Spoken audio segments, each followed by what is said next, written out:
Hello people in my phone and welcome to another reading vlog. A few times in February I'm going to be going to the coast like a sickly Victorian child. I'm taking two books with me today whilst me and Connie go to the beach. Firstly, I'm taking a short essay called I Will Write to Avenge My People by Annie Ernaux, which is on the defense of literature, so I'm really intrigued by this. And I think I'm going to really enjoy it. And then I'm also taking Macbeth, which is my February Shakespeare play. I chose my themes this morning, so I'll quickly run through those. Of course, I'm doing important and memorable quotations. I'm also doing corrupting power of ambition and becoming unchecked by moral constraints, psychological torment, madness and guilt, appearance versus reality, sight and truth, supernatural, nature and the unnatural, and then finally manhood, masculinity and any sort of reckless violence. I've not read Macbeth since I was about 16 and I really enjoyed it. It was really something that made me fall back in love with reading, so I'm very excited to get to read this again. But right now I'm gonna go to the beach, so I will see you there.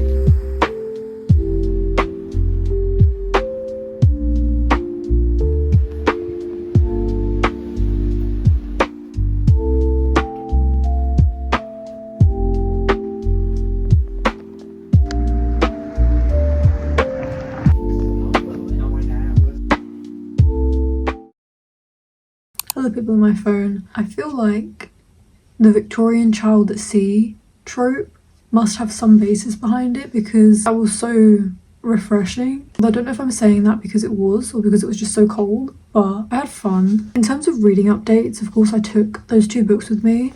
I tried to read some of Macbeth on the bus, but I know that I'm going to want to annotate this so incredibly heavily and it's too bumpy on the buses to really write in books. So I read The Witches at the start and then promptly put it back in my bag. I did however read in completion I Will Write to Avenge My People by Annie Ernaux, and Connie also read this fully, so we both read this now. Connie gave it 3 stars, I gave it 3.5 and we both agreed that we'd like to read it again.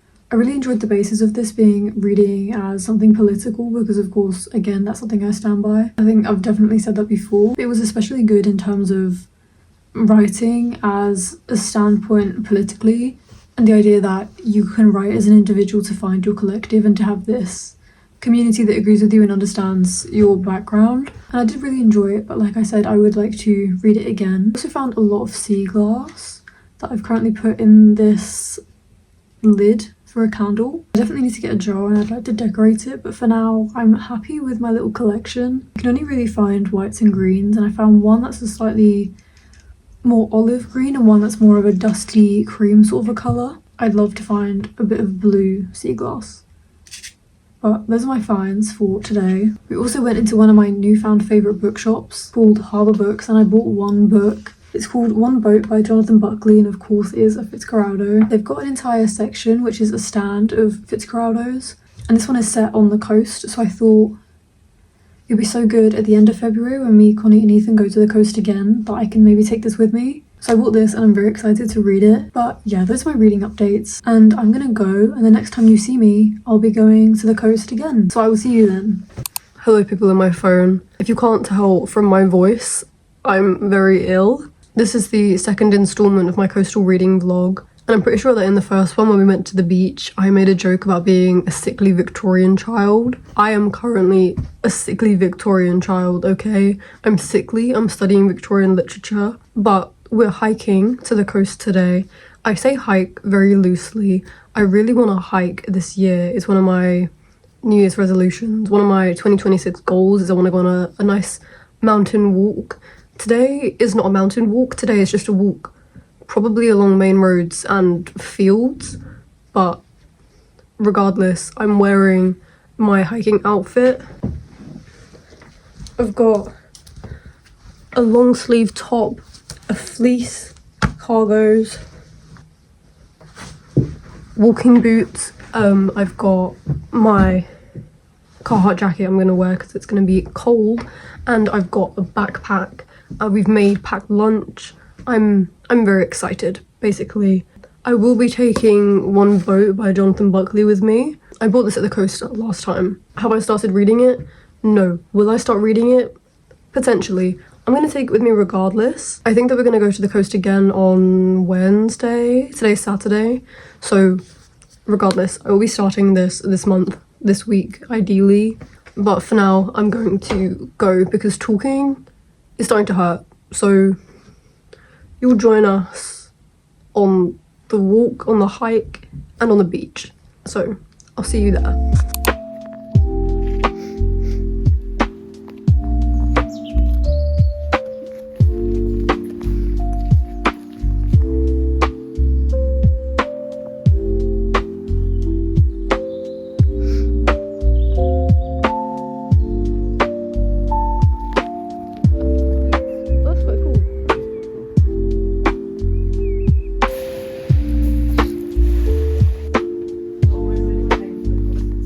Hello people in my phone. It's now Wednesday, March 11th. Today we're going to the beach again. We're getting the bus this time. This was actually the beach trip that I proposed to Connie over our reading week.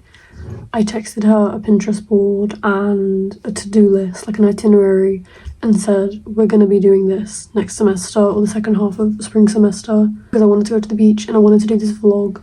And I've been to the beach I think 3 times since then. I didn't film one of them because I went with my dad and my brother, but I filmed the last 2. Obviously in the last clip I didn't even finish. I didn't film anything after we did our hike. I felt so tired, like I couldn't talk properly because I was ill anyway, so I thought there's no point sitting down and talking for 5 minutes. It's going to make it so much worse. I'm still not 100% mended right now, but I definitely feel better, and I'm very excited to go back to the beach again as a sickly Victorian child. But I can string a full sentence together now, so that's a good thing. The hike went really well. It was such a scenic route. In my childhood I went to the Lake District for a few summers just to do some hikes up on the mountains and go to the lake, and I didn't appreciate it at the time, but now I look back on that so fondly. And it's something that I would love to do again in my adulthood, my young adulthood. And one of the areas that we walked on looked so much like this very particular memory I've got of the Lake District. There was a little lake in the area that we sat and had our lunch, which again was so lovely. I took my digital camera, so the pictures we got were amazing. We went underneath some electric tower things, I forgot what they're called. But that was very scenic. Me and Connie kept saying it was giving Ethel Cain. So it was very fun. I ended up reading maybe 10 pages of One Boat by Jonathan Buckley. I'm taking that with me today to the beach. It was supposed to rain today, but now it's just kind of overcast. So I think the goal is to just go to the beach, maybe see if we can find some sea glass, maybe just go to a coffee shop and have a sit down and a read, because that is in fact what we do best. A few pictures up from hiking on my book Instagram, and I think I'll probably make a highlight for it if we keep doing it, because I'm outdoorsy now. So that's also a sneak peek for my next vlog.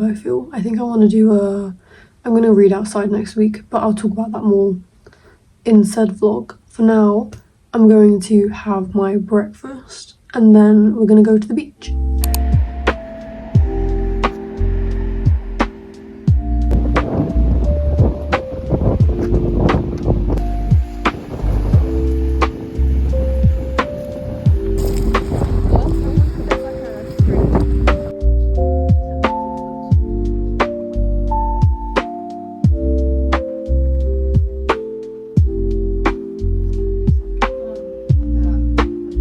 Hey guys, I'm back. I realised I didn't film much. Because we were chatting, I didn't really get much reading done. I did read a bit on the bus. I think I'm a couple of chapters in now to One Boat. I really am enjoying it. I can't really say much because I am so unfar into it, but I think that the narrative voice is, again, quite unique, which I feel like I say about all of the Fitzcarraldos I read, and at some point they're going to stop being unique to each other.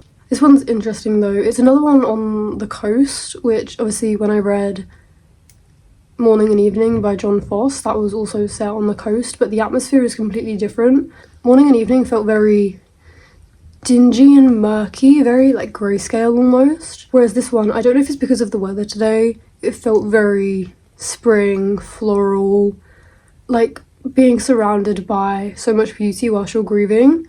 And so far I'm really enjoying it. I'm definitely going to keep reading it in March. Aside from reading, I made some purchases. I actually made quite a few purchases. This not Spider-Man, Superman top from a charity shop on the coast, because me and Connie want to try the cutting the neckline thing, so we thought we'd get cheap tops. But I quite like the Superman top, so I don't know if I'm going to want to, but it was like £3, so it's okay. I also bought this watch from a charity shop. I think it's a lovely watch. It's silver, it's got a square face, and you won't be able to tell really, but the hands on it and this on the side here, the twisting thing, it's blue. So it was £4. Even if it doesn't work, I mean the clock hand is spinning, but it's not the correct time, and I don't know when the battery's gonna die, but I think it's just quite a nice accessory to have anyway. So Connie convinced me to buy that. Then we got back to Canterbury and I stumbled into Urban Outfitters. I got this top, which is what I went in to get. It's just a short sleeve t-shirt with this bedazzled cross on the front. I think it's quite pretty and I think it'll be good for summer. I'm going on holiday twice this summer. I'm going away very soon, so I needed some more summer bits. So the other thing is also very good for that. It's gonna be like really difficult to show. I got a black midi skirt, so it's got a drop hem on the waist, and then it's a little bit puffy and it's kind of layered and frilly, very whimsical, very summery, and it fit perfectly, and it also looks really nice with the skirt, so with the top. So I bought them. I got student discount, so I may as well make use of student discount in the Urban Outfitters in my university town, so putting them in business, what can I say? I'm finding fashion so much fun at the moment. I've got all my jewellery. I got this new ring. There's a man in Canterbury town that sells rings that he makes, and it's so cool. He also can tell what hand you write with. You can tell here my right hand is slightly bigger. That's because the hand which your middle finger, I think it was, is slightly bigger, is your dominant hand. Of course the video is inverted, but I was looking at rings and he just went, "You're right-handed?" What do you mean am I right-handed? I am, but how do you know that? And he explained the trick to me because he was just looking at my hands. So I got this one. He had to find it somewhere else, but I think it's so pretty. Now that I've got my voice back, I can feel the excitement for vlogs coming back. My content is going to be back. Get excited. This time next week my assignments are going to be done. Me and Connie are going to be sat by a river in Canterbury in cute outfits with our cute shoes, nice jewellery and a good book. I'm so excited. And I will be vlogging that too. That's my next vlog. I hope that you liked this vlog despite its troubles in continuity, I suppose, and the fact that I got ill halfway through and there wasn't really many clips. It's just a lot of me talking. So I'm sorry. They'll definitely get better from here on out because I feel so inspired for content all over again, and this has been a long clip of me talking. It's currently 8 minutes, so I'll edit this down and I'll see you in my next video. Thank you for watching. Goodbye.